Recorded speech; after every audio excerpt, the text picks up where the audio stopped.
La captura de Nicolás Maduro definitivamente abre un escenario de incertidumbre global que va mucho más allá de las fronteras venezolanas. No solo sacude el tablero político en América Latina, sino que también reordena los intereses estratégicos, energéticos y geopolíticos a gran escala. Hoy día todas las miradas están puestas también en China, que es justamente el principal comprador del petróleo venezolano, que mira con inquietud, ¿no es cierto?, el destino del petróleo venezolano. Hay 30, 40 millones de barriles que van a ir a Estados Unidos luego de esta captura. La gran pregunta es cuánto pueden perder en China y cómo justamente se reordenan las relaciones diplomáticas en función de esta situación.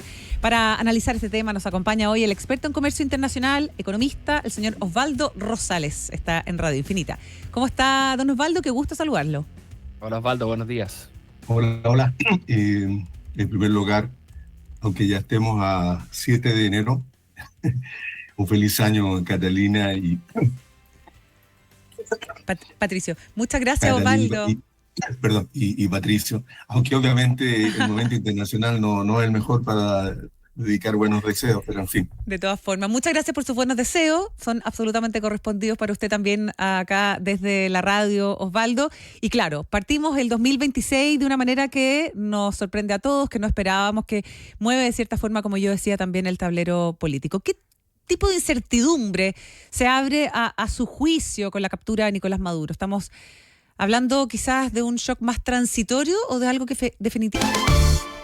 La captura de Nicolás Maduro definitivamente abre un escenario de incertidumbre global que va mucho más allá de las fronteras venezolanas. No solo sacude el tablero político en América Latina, sino que también reordena los intereses estratégicos, energéticos y geopolíticos a gran escala. Hoy día todas las miradas están puestas también en China, que es justamente el principal comprador del petróleo venezolano, que mira con inquietud, ¿no es cierto?, el destino del petróleo venezolano. Hay 30, 40 millones de barriles que van a ir a Estados Unidos luego de esta captura. La gran pregunta es cuánto pueden perder en China y cómo justamente se reordenan las relaciones diplomáticas en función de esta situación.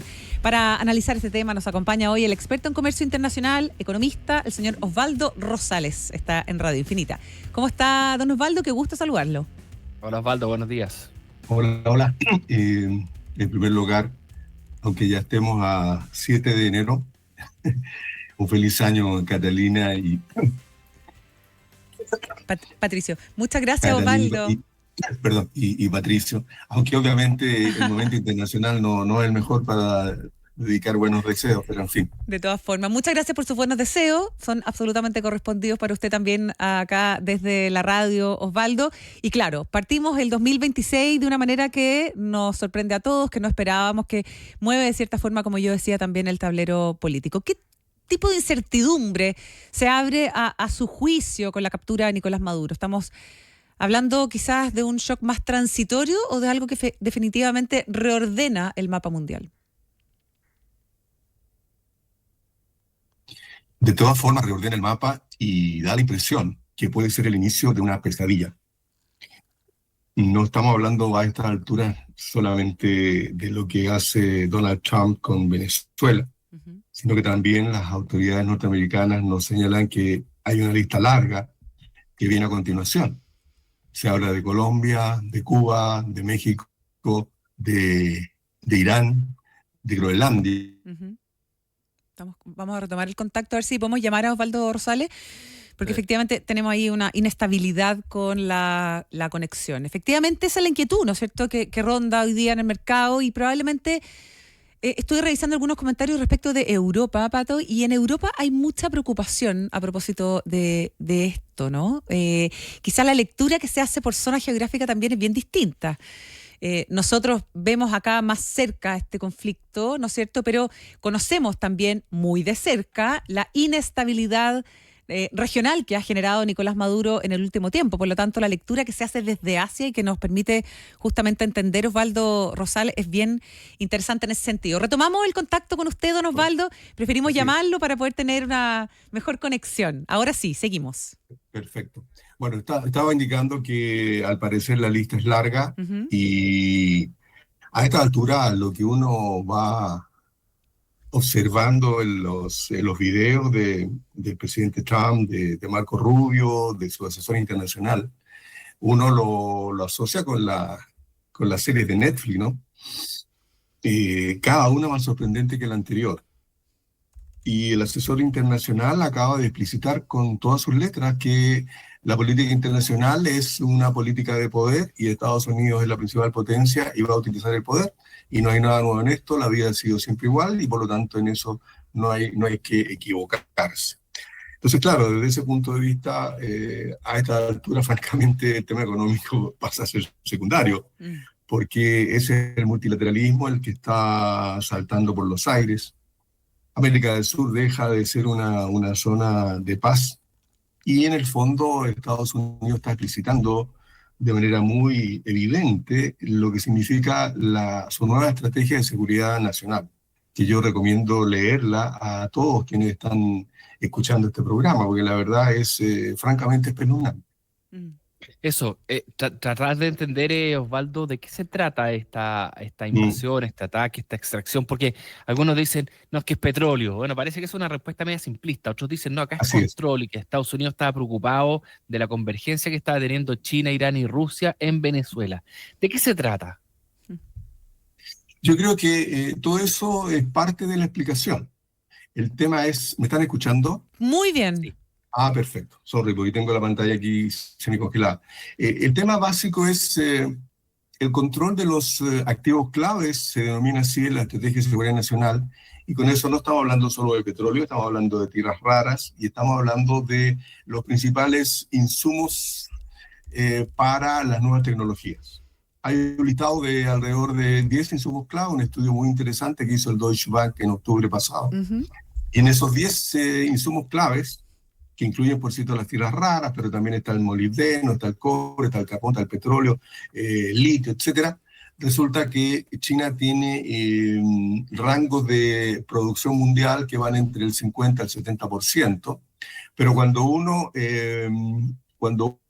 se preocupa de la cadena de valor asociada a ese rubro y por ende incluye la refinación, el poderío chino llega al 80 al 90% en varios de ellos.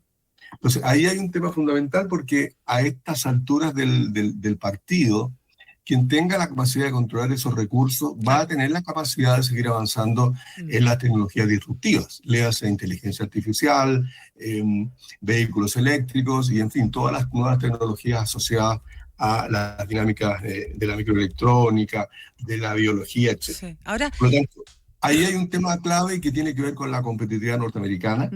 Estados Unidos está bastante rezagado en la posesión y en la refinación de buena parte de esos metales minerales y por ende da la impresión que los asesores de Trump y el Trump mismo han definido que es el momento de lisa y llanamente tener control sobre esos activos clave a través de la modalidad que sea necesaria, y si eso significa pisotear el derecho internacional, pasar por encima del multilateralismo, lo van a hacer. Y ese es el mensaje que están dando cuando insisten en Groenlandia, insisten en el Canal de Panamá, por ejemplo. Sí. Ahora, la duda que surge, Osvaldo, es que hoy día Estados Unidos igual produce harto petróleo, o sea, cerca del 70% de lo que produce, de lo que consume, lo produce Estados Unidos. Sí. Claro, este petróleo obviamente le sirve, ¿no es cierto?, como para sus reservas, pero afecta directamente a China. Entonces, ¿qué lectura como internacional usted daría justamente a esa movida estratégica de Donald Trump? Más que nada pensando en lo que significa para China que lo que significa para Estados Unidos. Yo creo que es más que nada un mensaje, porque en términos de petróleo, si bien es cierto, Venezuela exportaba hasta hace algunos días el 80% de su petróleo a China. Para China, ese petróleo no es más que el 7 u 8% del total de sus importaciones. Perfecto. Por ende, no es algo que esté complicando hoy día a China en ese sentido. Perfecto. El tema es mucho más global en términos de dar una señal de que, como bien dice el documento y que como lo explicitó Rubio la Casa Blanca en un comunicado oficial, América Latina es el patio trasero de Estados Unidos, así dice el comunicado de la Casa Blanca. Y esto es, ¿no es cierto?, la Monroe, la doctrina Monroe con el agregado de Donald Trump, que explicita que no hay ninguna posibilidad de que adversarios de Estados Unidos tengan la posesión o la llegada a activos clave, recursos clave en lo que es nuestra región. Y cuando ellos hablan de nuestra región, están hablando desde Alaska a Tierra del Fuego. Y esa es la inquietud. Claro, perfecto.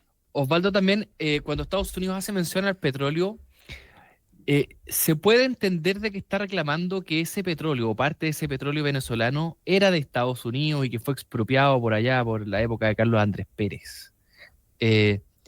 ¿Abre eso un riesgo a que Estados Unidos quiera recuperar lo que siente que fue suyo, como lo mencionó en su momento Camila Vallejo? Mira, yo creo que lo que hoy día el mundo necesita es una persona madura, necesita un adulto equilibrado en la Casa Blanca. Yo hoy día no estoy en condiciones de descartar nada, porque viendo el video de ayer, cómo se burla de Macron, cómo se burla de Corina Machado, la verdad es que necesitamos un adulto en Casa Blanca. Y claro, qué bueno que tú lo menciones, porque se ha hablado de las expropiaciones que hizo Chávez. Y como tú bien dices, esa expropiación se realizó con Carlos Andrés Pérez y entiendo que en su momento fue indemnizada como correspondía a precios de mercado. Ahora, el petróleo era nuestro, dice Estados Unidos. Bueno, el petróleo no puede ser de ellos, el petróleo está bajo tierra, el petróleo es venezolano. Una cosa distinta es las maquinarias, los vehículos, las instalaciones, pero el petróleo es venezolano. Sí, estamos con Osvaldo Rosales. Sí. Me están robando mi petróleo, es absurdo, no resiste el menor análisis. Osvaldo Rosales, experto en comercio internacional, hoy día con nosotros en Más que Números.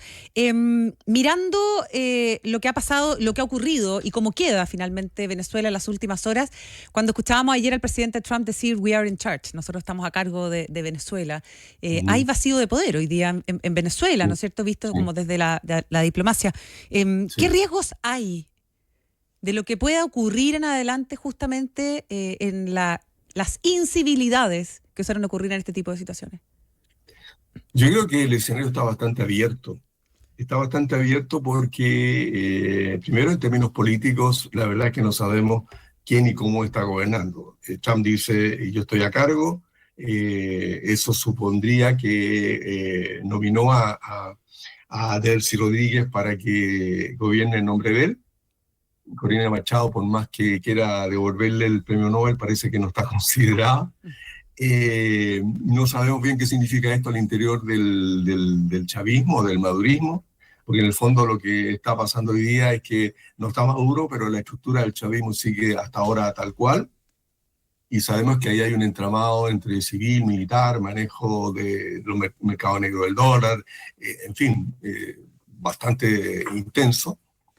Entonces eso está abierto. En segundo lugar, la apuesta por el petróleo, y lo explica muy bien el The Economist en su último número, no hay que poner demasiadas fichas en una reactivación petrolera de corto plazo, porque lo que ha acontecido en Venezuela durante ya más de una década es un deterioro en la capacidad de producción bastante severo. Hoy día Venezuela está produciendo un tercio de lo que producía hace alrededor de 15 años.